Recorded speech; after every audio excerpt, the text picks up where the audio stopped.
In this video, we are going to see how we can enable or disable the automatically sign in to the website option in Microsoft Edge. So it should ask every time for the credentials to whatever website we are logging in, just to prevent and have more secure access to our personal websites. Here's how you can do that. Click on the three dots on the top right hand corner in Microsoft Edge and head over to the settings at the bottom. Click on that. And from here, we want to head over to the passwords and autofill. Click on the Microsoft Password Manager.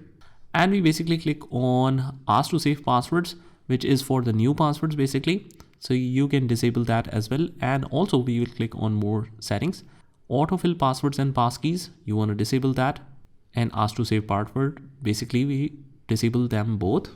And that is pretty much it. After that, it will not log in automatically or suggest the password automatically for any login website, and that is how it works.